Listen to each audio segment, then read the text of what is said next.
এক দেশ, এক স্বপ্ন, ১ লক্ষ নবম জাতীয় বেতন স্কেল শুধু একটি সাধারণ বা গতানুগতিক প্রশাসনিক সিদ্ধান্ত নয়, এটি আমাদের সকলের একটি দীর্ঘ লালিত স্বপ্ন।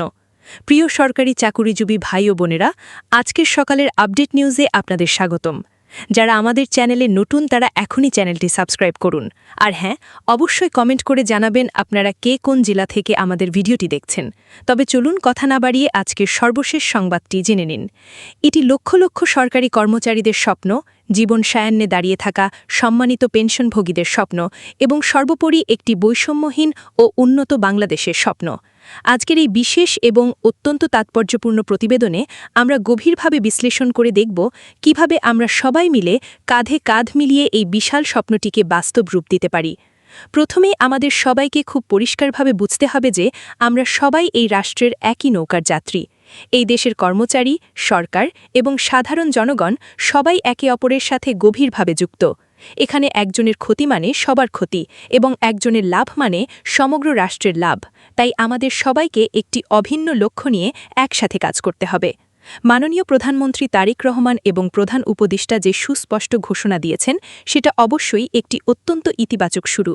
তারা তাদের বক্তব্যে একেবারে স্পষ্ট করে দিয়েছেন যে নবম পে স্কেল অবশ্যই আসবে। এখন শুধু সঠিক সময়ের জন্য আমাদের একটু অপেক্ষা করতে হবে। সরকারের শীর্ষ পর্যায় থেকে আসা এই আন্তরিক ঘোষণাকে আমাদের সাধুবাদ ও স্বাগত জানাতে হবে। আমাদের কোনোভাবেই হতাশায় ডুবে গেলে চলবে না, বরং নতুন আশায় বুক বাঁধতে হবে।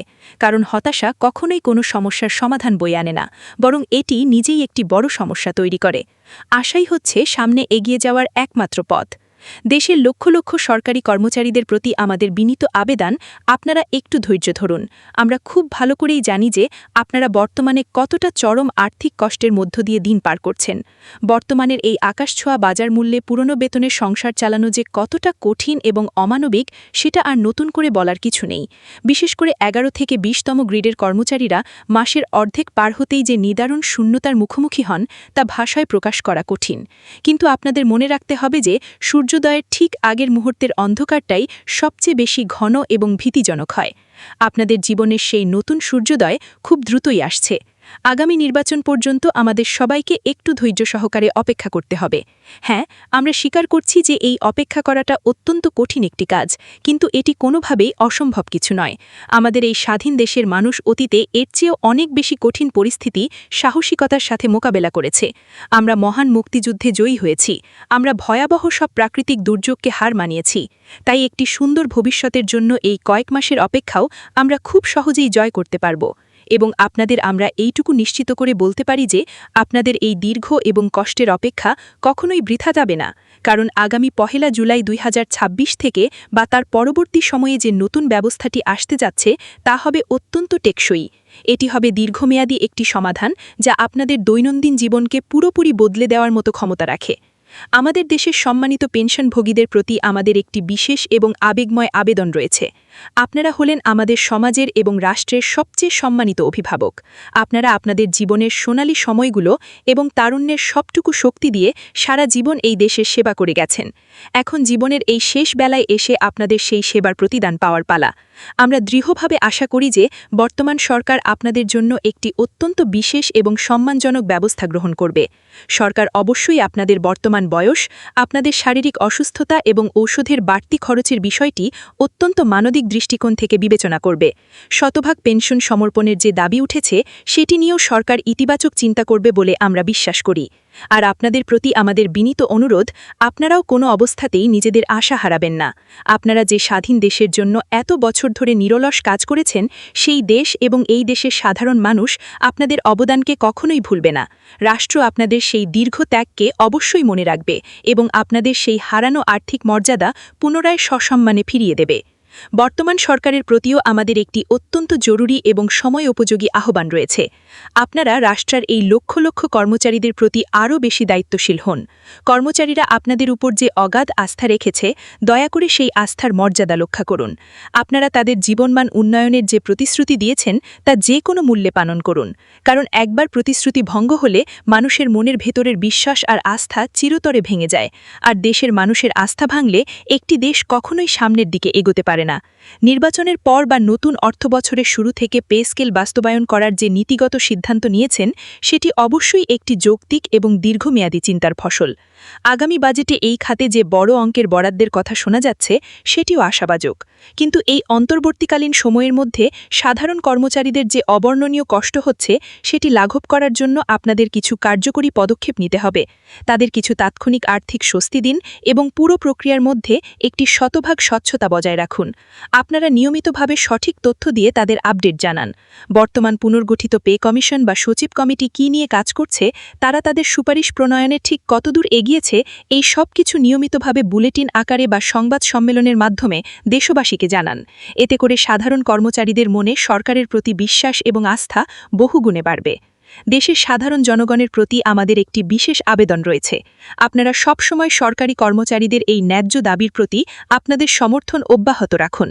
তারা কিন্তু আপনাদেরই সেবক। তারা যদি আর্থিকভাবে এবং মানসিকভাবে ভালো থাকেন তাহলে স্বাভাবিকভাবেই সরকারি অফিসগুলোতে সেবার মান কমে যাবে। এটা ঠিক যে নবম পে স্কেল বাস্তবায়নে আপনাদের কষ্টার্জিত ট্যাক্সের একটি বড় অঙ্কের টাকা খরচ হবে, কিন্তু এটিকে আপনারা নিছক কোনো খরচ হিসেবে দেখবেন না, বরং এটিকে একটি লাভজনক বিনিয়োগ হিসেবে দেখুন। এটি হলো একটি দক্ষ, দুর্নীতিমুক্ত এবং গতিশীল জনপ্রশাসনে আপনাদের বিনিয়োগ। আর এই যুগান্তকারী বিনিয়োগের সবচেয়ে বড় লাভ এবং সুফল কিন্তু দিন শেষে আপনারাই ভোগ করবেন। যখন সরকারি অফিসগুলোতে কোনো ফাইল আটকে থাকবে না, যখন কোনো কাজের জন্য মাসের পর মাস ঘুরতে হবে না, তখন আপনারা বুঝতে পারবেন এই বিনিয়োগ কতটা সঠিক ছিল। দেশের সকল রাজনৈতিক দলগুলোর প্রতি আমাদের একটি উদাত্ত আহ্বান রয়েছে। দয়া করে লক্ষ লক্ষ মানুষের জীবন মরণের প্রশ্ন এই পে স্কেলকে আপনাদের সস্তা রাজনৈতিক ফুটবল বানাবেন না। এটি সরাসরি সাধারণ মানুষের বেঁচে থাকার প্রশ্ন। মানুষের এই মৌলিক চাহিদা নিয়ে রাজনীতি করাটা চরম অমানবিক এবং অনৈতিক একটি কাজ। আমরা চাই আপনারা সবাই মিলে পে স্কেলের মতো একটি জাতীয় গুরুত্বপূর্ণ ইস্যুতে একটি শক্তিশালী জাতীয় ঐক্যমত্য তৈরি করুন। আগামীতে যে দলের সরকারি ক্ষমতায় আসুক না কেন, নবম পে স্কেল বাস্তবায়ন করাটা যেন তাদের সবার প্রধান অঙ্গীকার হয়। পাশাপাশি বিভিন্ন কর্মচারী সংগঠনগুলোর প্রতিও আমাদের একটি আন্তরিক পরামর্শ রয়েছে। আপনারা সবসময় সাধারণ কর্মচারীদের পক্ষে একটি অত্যন্ত দায়িত্বশীল এবং পরিণত ভূমিকা পালন করুন। কর্মচারীদের ন্যায্য অধিকার এবং স্বার্থ রক্ষা করার জন্য আপনারা কাজ করবেন, এটাই স্বাভাবিক, কিন্তু একই সাথে বৃহত্তর রাষ্ট্রের এবং দেশের অর্থনীতির সার্বিক স্বার্থের কথাও আপনাদের সবসময় মনে রাখতে হবে। রাস্তায় নেমে কঠোর কোনো আন্দোলন করার আগে আপনারা বারবার আলোচনার টেবিলে বসার চেষ্টা করুন। সরকারকে তাদের কাজ গুছিয়ে নেওয়ার জন্য পর্যাপ্ত সময় এবং সুযোগ দিন। আপনারা চাইলে সরকারের ভুল ত্রুটির গঠনমূলক সমালোচনা করতে পারেন, কিন্তু দয়া করে এমন কোনো ধ্বংসাত্মক পথে ভাববেন না যা দেশের অর্থনীতিকে পঙ্গু করে দেয় বা সাধারণ মানুষের ভোগান্তি বাড়ায়। মে মাসে আপনাদের যে বিভিন্ন প্রতিনিধি সমাবেশ বা আলোচনা সভার কর্মসূচি রয়েছে, সেখানে আপনারা অত্যন্ত সুশৃঙ্খলভাবে আপনাদের যৌক্তিক দাবিগুলো তুলে ধরুন। দেশের সংবাদ মাধ্যম এবং মিডিয়ার প্রতি আমাদের একটি বিশেষ আহ্বান রয়েছে। আপনারা সব সময় বস্তুনিষ্ঠ এবং সত্যিকার খবরটি সাধারণ মানুষের কাছে পরিবেশন করুন। দয়া করে সামান্য কিছু ভিউ বা কাটতির আশায় কোনো ধরনের ভিত্তিহীন গুজব ছড়াবেন না। মিথ্যা তথ্য দিয়ে সমাজে কোনো ধরনের উত্তেজনা বা অস্থিরতা তৈরি করবেন না, বরং আপনারা আপনাদের লেখনীর মাধ্যমে সাধারণ মানুষের মনে নতুন আশা ছড়ান এবং চারদিকে একটি ইতিবাচক পরিবেশ তৈরি করুন। নবম পে স্কেল নিয়ে যে তথ্যটি আপনারা নিজেরাও নিশ্চিতভাবে জানেন না, সেটি মুখরোচক করে লিখবেন না। যে বিষয়ে আপনাদের কাছে কোনো প্রামাণ্য দলিল নেই তা প্রকাশ করা থেকে বিরত থাকুন, কারণ আপনাদের পরিবেশন করা একটি সামান্য ভুল তথ্য লক্ষ লক্ষ কর্মচারীদের মধ্যে মারাত্মক বিভ্রান্তি এবং চরম হতাশা তৈরি করতে পারে। সাংবাদিক হিসেবে আপনাদের কলমের শক্তি অনেক বেশি, তাই সেই শক্তির সঠিক এবং দায়িত্বশীল ব্যবহার করা আপনাদের নৈতিক কর্তব্য।